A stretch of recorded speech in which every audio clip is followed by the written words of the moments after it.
요한계시록에 기록된 그 소아시아 7교회를 향한 말씀 중에서요, 그 7교회 모두에게 공이 주셨던 이 한 문장의 말씀을 가지고 말씀하시는 하나님 시리즈 마지막 설교를 하도록 하겠습니다. 말씀하시는 성령님에 대한 은혜를 특별히 오늘 좀 나누도록 하겠는데요.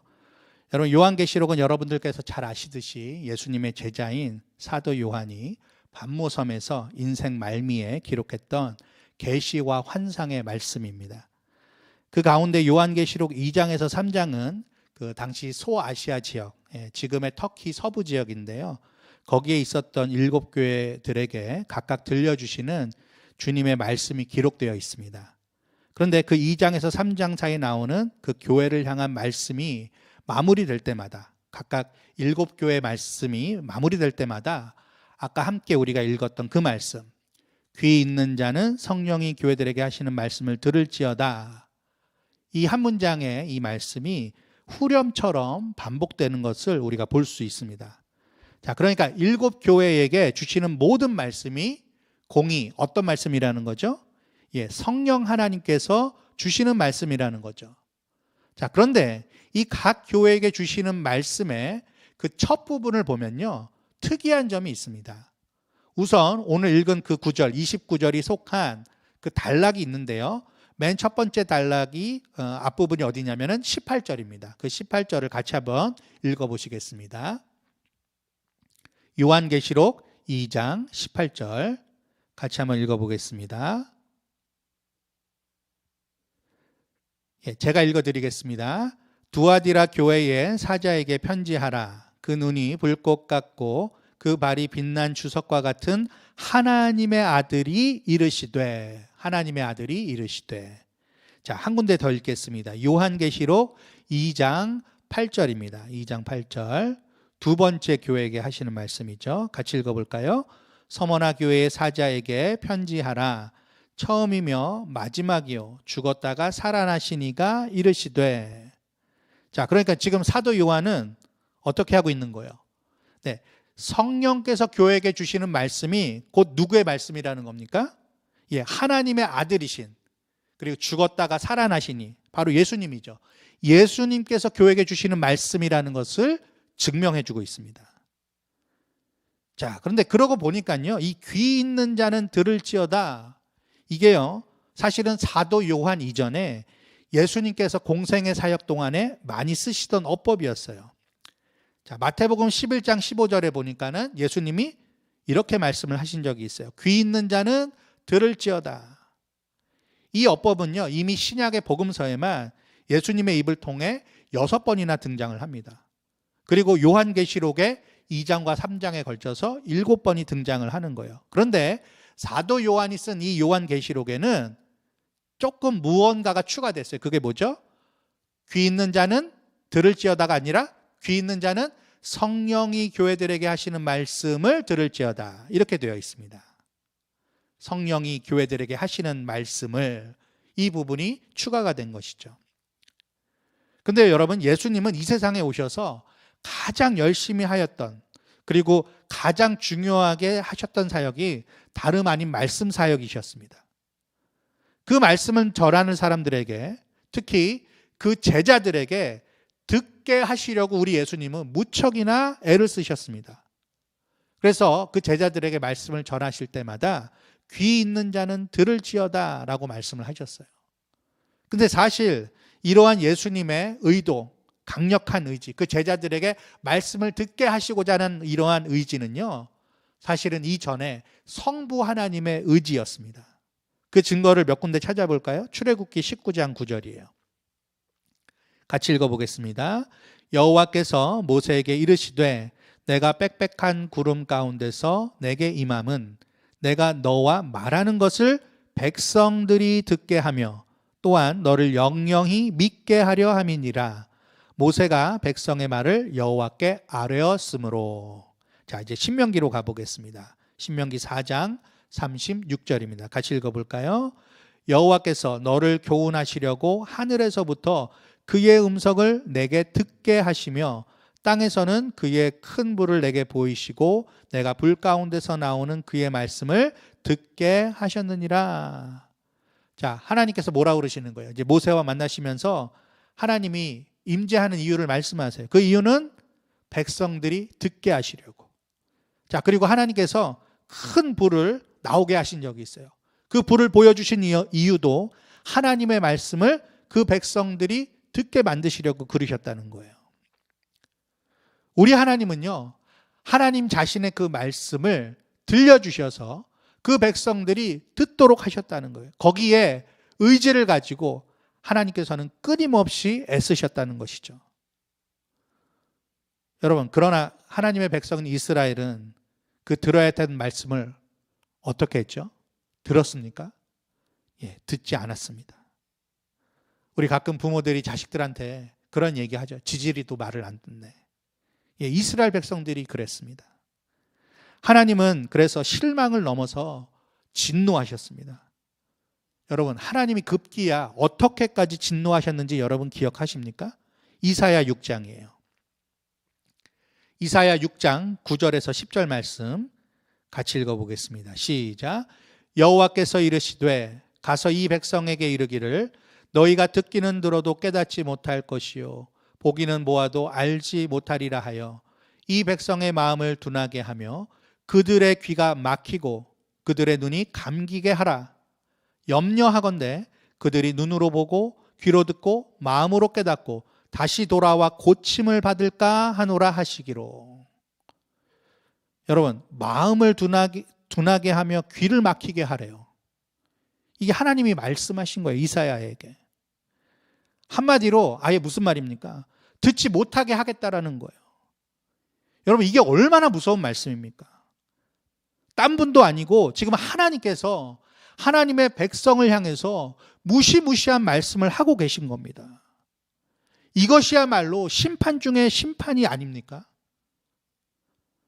여러분은 하나님의 말씀이 깨달아지지도 않고 들리지도 않는다는 것에 대해서 여러분 어떤 상상이 되세요? 어떤 느낌이 드십니까? 상상만 해도 저는 끔찍합니다. 우리가 최소한 하나님 앞에서 믿는 자라면 하나님께서 우리들을 깨닫지 못하게 만드신다, 듣지 못하게 만들겠다라고 하는 것이 얼마나 큰 저주인지를 우리는 주님 앞에서 깨달아야 하는 것이죠. 만약 이 사실이 이 이사야 6장에 나와 있는 하나님의 그 말씀이 아무렇지도 않게 다가온다면 성도가 아니겠죠. 제자도 아니겠죠. 믿는 자가 아니겠죠. 하나님께서 이렇게까지 말씀하셨다고? 우리는 하나님 앞에서 우리 자신의 마음을 찢어야 합니다. 자, 그렇지만 하나님께서는요, 이러한 모습만 보여주신 게 아니었더라고요. 선지자들을 통해서 계속해서 보여주셨어요. 뭘 보여주셨을까요? 하나님은 이제라도 그 백성들이 듣기를 원하신다는 것을 보여주셨습니다. 자, 같은 이사야 43장 8절에 이런 말씀이 있습니다. 같이 읽어볼까요? 시작. 눈이 있어도 보지 못하고 귀가 있어도 듣지 못하는 백성을 이끌어내라. 불러 모으라는 거예요. 자, 그 전에는 하나님이 듣지 못하게 만들겠다, 그렇게 말씀하셨어요. 듣고 깨닫고 고침을 받을까 염려하신다고 그러셨어요. 근데 그게 하나님의 본심이 아니었어요. 듣지 못하는 백성, 그 백성을 모으라고 명령을 하십니다.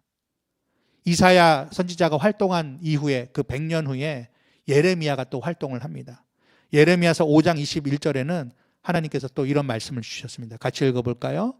어리석고 지각이 없으며 눈이 있어도 보지 못하며 귀가 있어도 듣지 못하는 백성이여 이를 들을지어다. 여러분, 사실은 이게 하나님의 본심이셨다는 거예요. 우리 성부 하나님의 본심은 바로 이거였다는 겁니다. 자기 백성들에게 계속해서 선지자들을 보내주신 그 이유는 바로 하나님의 본심이 바로 이거였기 때문에, 너희는 내 말을 계속 들어야 한다, 내 말을 들어라, 이것을 보여주시려는 확실한 의도가 있었다는 것이죠.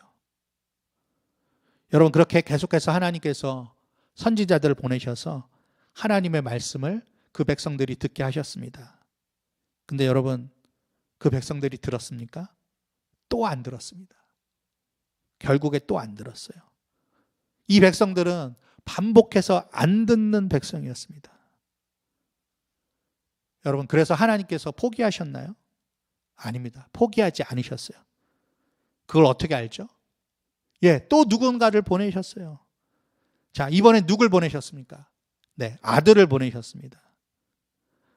우리가 지난주에 나눴던 설교대로 이 아들에게 하나님께서는 하나님 아버지의 말씀을 두시고 그 말씀만 하게 하시면서 그 아들에게 그 말씀을 주셨고 그 말씀을 하나님의 백성들이 듣도록 하셨다는 거예요.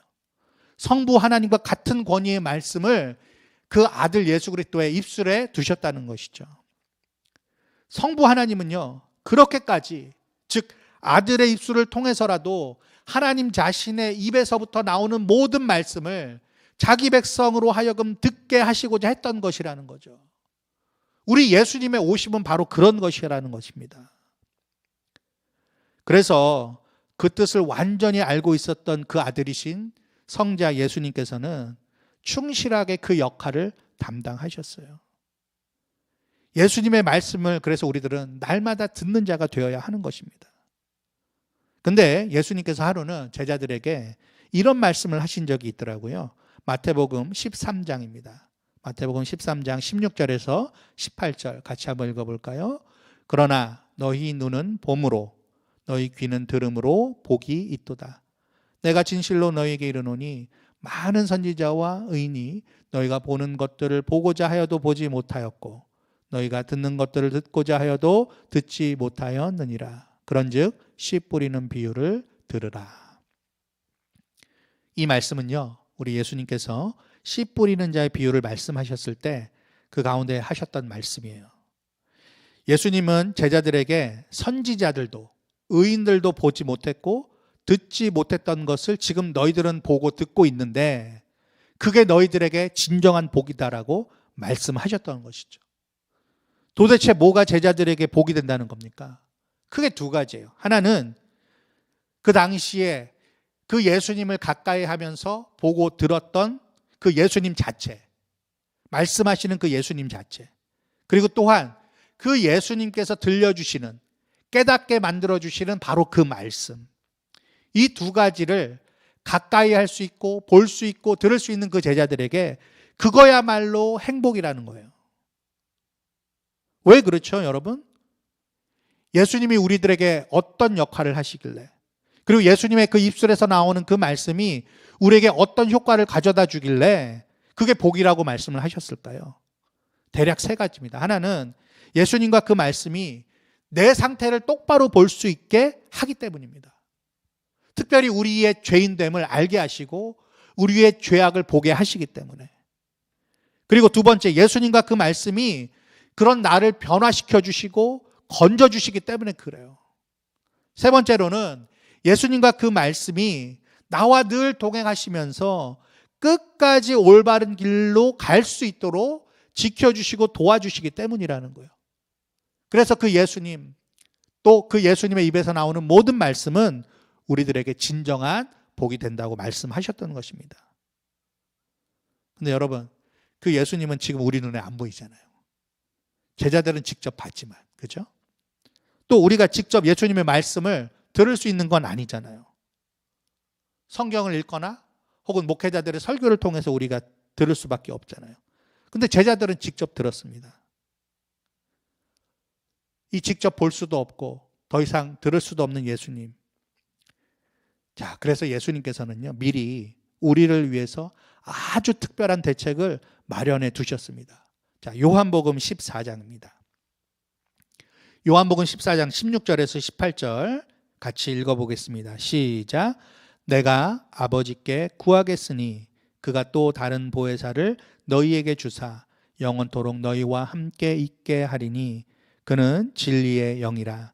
세상은 능히 그를 받지 못하나니 이는 그를 보지도 못하고 알지도 못함이라. 그러나 너희는 그를 아나니 그는 너희와 함께 거하심이요 또 너희 속에 계시겠음이라. 내가 너희를 고아와 같이 버려두지 아니하고 너희에게로 오리라. 자, 그러면 우리에게 찾아오셔서 우리와 함께 계시는 이 보혜사 성령님께서는 구체적으로 어떤 일을 하시는가? 말씀을 듣는 저와 여러분 모두는 이 보혜사 성령님께서 우리 안에 계시다는 것을 믿고 계시는 분들일 텐데, 그럼 그 보혜사 성령님께서는 과연 어떠한 일을 하시는가? 자, 14장 26절에 나와 있습니다. 같이 읽어보겠습니다. 14장 26절 시작. 보혜사 곧 아버지께서 내 이름으로 보내실 성령, 그가 너희에게 모든 것을 가르치고 내가 너희에게 말한 모든 것을 생각나게 하리라. 자, 16장 13절 한 구절 더 읽어보겠습니다. 요한복음 16장 13절 시작. 그러나 진리의 성령이 오시면 그가 너희를 모든 진리 가운데로 인도하시리니 그가 스스로 말하지 않고 오직 들은 것을 말하며 장래일을 너희에게 알리시리라. 자, 이게 한마디로 무슨 말입니까? 보혜사 성령님께서 우리 안에 계셔서 하시는 가장 중요한 일이 뭐라는 거예요?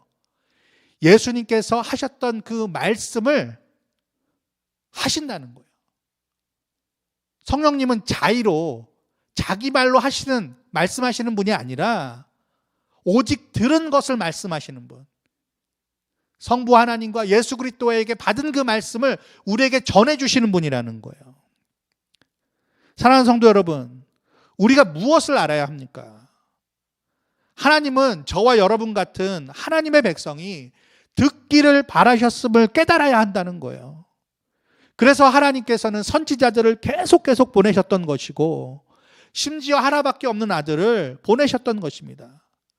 그리고 이제는 예수님께서 이미 말씀하시고 약속하셨던 대로 성령을 우리에게 보내셨습니다. 여러분 믿으십니까? 왜 성령이 오셨습니까? 가장 중요한 이유는 우리가 듣기를 바라시기 때문이라는 거예요. 여러분, 우리가 성령을 생각할 때에 성령의 능력으로 우리가 일으키는 그런 어떤 기적, 은사, 그리고 성령님께서 우리들을 보호해 주시고 동행해 주신 것, 물론 그것도 중요하죠. 그러나 단순히 성령께서는 그것 때문에만 오신 것이 아니라는 거예요. 성령께서 보냄을 받으신 이유, 가장 큰 이유는 뭐니 해도 예수님께서 말씀하셨던 대로 말씀 사역이었다는 거예요. 어떤 말씀이요? 예수 그리스도의 말씀입니다. 그래서 그 예수 그리스도의 말씀을 우리의 귀에 들려주시고 우리가 듣게 만드시려고 성령님께서는 우리 가운데 찾아오셨다는 것이죠. 그 성령은 이미 우리 가운데 오셨습니다. 내 안에 지금 계시는 거예요. 내 안에 계셔서 가만히 계시는 게 아니라 끊임없이 우리를 향해 성부의 마음으로 또한 성자의 마음으로 말씀하고 계신다라는 사실을 여러분 믿으시길 바랍니다. 그래서 우리의 가장 중요한 기도의 제목은 저는 이거야 된다고 생각해요. 뭐냐면 여러분 듣게 하여 주옵소서. 이것이 우리의 가장 중요한 기도의 제목이 되어야 한다고 생각합니다. 시편 143편 8절에 다윗의 시가 나오는데요. 이렇게 기도를 했더라고요. 아침에 나로 하여금 주의 인자한 말씀을 듣게 하소서. 내가 주를 의뢰함이니이다. 내가 다닐 길을 알게 하소서. 내가 내 영혼을 주께 드림이니이다. 이 기도가 저와 여러분들의 또한 기도가 되길 바랍니다. 그리고 주님의 이 호소를 저와 여러분 모두가 항상 기억했으면 좋겠어요. 귀 있는 자는 들을지어다. 귀 있는 자는 성령이 교회들에게 하시는 말씀을 들을지어다. 주님의 간절한 호소입니다. 말씀을 마치겠습니다. 이번 한 주간 동안 말씀을 묵상하고 이 시리즈 마지막 설교를 준비하면서 깨닫게 된 것이 있어요. 새삼스럽지만 다시 한번 깨닫게 된 것. 하나님께서 말씀을 통해 또 묵상을 통해 또 사람을 통해 내게 깨닫게 하신 것이 그 누구보다도 말씀을 들어야 할 제 자신이 그동안 제일 듣지 않았다라는 사실이었습니다. 그걸 깨달았어요. 그 사실이 정말 이번 한 주 동안 그 어느 때보다 제 마음을 후벼 팠습니다. 마음이 너무 아프다 못해 너무 고통스러웠습니다. 이렇게 듣지 않으면서 내가 감히 전하는 자로 살아갈 수 있을까라는 그런 의구심마저 들었습니다. 오늘 본문으로 삼았던 요한계시록 2장 29절은 소아시아 7교회 중에서 네 번째이자 맨 가운데 언급된 두아디라 교회더라고요. 처음에 제가 이 말씀을 그냥 골랐습니다. 사실은 18절에서 29절의 말씀을 본문으로 잡았었습니다. 이 내용이 우리 성도님들에게도 가장 좀 생소할 것 같아서 이 내용을 좀 자세히 얘기해 볼까 그런 생각도 가졌었습니다. 근데 설교를 준비하면서 성령님께서 우리에게는 듣기를 원하시는구나. 어떤 내용을 듣는가도 중요하지만 우리가 하나님 앞에서 듣고자 하는 마음을 먼저 회복해야 되겠구나라는 생각이 들었습니다. 그래서 마지막에 있는 그 후렴과도 같은 그 구절만을 오늘 본문으로 삼았었습니다. 근데 그 두아디라라는 곳을 연구를 하다가 그 두아디라라는 곳이 사도행전 16장에도 나오잖아요. 이 지역에서 있었던 일을 자세히 보니까 그곳에서 바울 일행이 자색 옷감 장사이자 하나님을 섬기던 루디아라는 여자를 만났습니다. 주님께서는 이 루디아의 마음을 열어주셨고 바울의 말을 따르게 하셨더라고요. 그래서 바울 일행은 그 집으로 초대를 받아서 그곳에서 루디아의 모든 가족들에게 세례를 주었고요. 그리고 마침 기도할 곳이 필요했던 바울이었기 때문에 거기서 장소 제공을 받아서 기도하는데 열중합니다. 그리고 후에 바울과 실라가 감옥에서 나온 후에 이 루디아의 집에 가서 이제는 믿는 형제가 된 자들과 위로를 나눴던 그 일화가 사도행전 16장에 기록되어 있더라고요. 이곳에서 하나님의 역사가 일어났던 것이죠. 근데 놀랍게도 이 두아디라라는 이 지역의 명칭의 뜻이요, 회생이란 뜻이더라고요. 이곳에서 루디아의 집이 회생되었고 또 바울 일행이 하나님의 은혜로 회생되는 그런 놀라운 역사를 경험했던 곳이더라고요. 이것을 보면서 그 요한계시록 2장 18절에서 19절에 두아디라 교회에게 주셨던 그 말씀을 보니까 그 내용들이 하나님께서는 성령을 통해 또 예수 그리스도를 통해 그곳에서 주신 말씀은 그 교회와 온 성도들이 회복되기를 바라셨기 때문에 그 말씀을 주신 거더라고요. 나도 하나님의 말씀을 온전히 듣고 성자 예수 그리스도의 말씀을 온전히 듣고 내 안에 계시는 성령님의 그 말씀을 듣고 나도 회생되고 싶다라는 생각이 절로 들었습니다. 이제라도 정말 듣는 자로서 제대로 살고 싶다라는 생각이 다시금 들게 되었습니다. 그러려면 어떻게 해야 하는가? 성경에서는 우리들에게 계속 말씀해 주시기를 결국 우리가 듣기 위해서는 우리의 마음을 주님 앞에 내어드리는 것밖에는 없더라고요. 왜냐하면 지금까지 내 마음을 내가 다스려 보려고 하다가 지금 이 지경까지 오게 됐으니까 이제는 내 마음을 온전히 주님 앞에 드리고 그래서 내 마음이 열려 내 귀가 열려 온전히 주님의 말씀을 받을 수 있도록 그렇게 하나님 앞에 맡겨드려야 되겠구나 라는 생각이 들었습니다. 우리 각자 우리 모두가 주님께 우리의 마음을 맡겨봤으면 좋겠어요. 이 성탄의 때에 우리의 마음이 들뜨거나 그렇게 되는 것이 아니라 이 땅에 왜 예수님이 오셨는지 그 예수님께서는 왜 또 약속하신 보혜사 성령을 우리들에게 보내주셨는지를 생각하면서 이 성탄의 때와 연말을 보낼 수 있었으면 좋겠습니다. 그 누구보다도 우리의 마음을 잘 아시는 분, 우리의 마음을 창조하셨기에 너무나도 우리를 잘 아시는 우리 주님께서 능히 고치시고 하나님 앞에서 그 말씀을 예수의 말씀을 또 성령의 그 말씀을 잘 듣는 자로 만들어 주실 줄 믿습니다. 그래서 우리들은 맡겨야 합니다. 성령님께서 우리에게 하시는 그 말씀을 온전히 들을 수 있도록 그래서 귀 있는 자로 살아갈 수 있게 되기를 주님의 이름으로 축원드립니다. 이 시간 함께 말씀을 생각하면서 기도하도록 하겠습니다. 하나님, 우리들에게 들을 길을 허락하여 주옵소서. 우리가 하나님 앞에서 먼저 우리의 마음이 회복되고 우리의 마음이 새로워질 수 있도록 그리스도의 그 피로 씻어질 수 있도록 주님 은혜를 베풀어 달라고, 그래서 정말로 성령께서 우리들에게 들려주시는 그 말씀들을 온전히 듣고 깨닫고 우리의 삶이 회생될 수 있도록 해달라고 하나님 은혜 베풀어 달라고 기도하도록 하겠습니다. 기도하시겠습니다.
지금은 우리 구주 예수 그리스도의 은혜와 하나님의 크신 사랑과 성령의 교통하심이 주님 앞에 우리의 마음을 드리고 우리의 영혼을 드리며 주님, 우리로 하여금 다시 듣게 하여 주옵소서. 우리의 마음을 고쳐 주시옵소서. 들을 귀를 허락하여 주옵소서라고 간절히 구하며 고백하는 모든 주님의 백성들 머리 위에와 주께서 핏값으로 세우신 그레이스밸리 교회와 이 땅의 모든 교회들과 선교지 가운데 지금부터 영원토록 함께 계시기를 간절히 축원하옵나이다.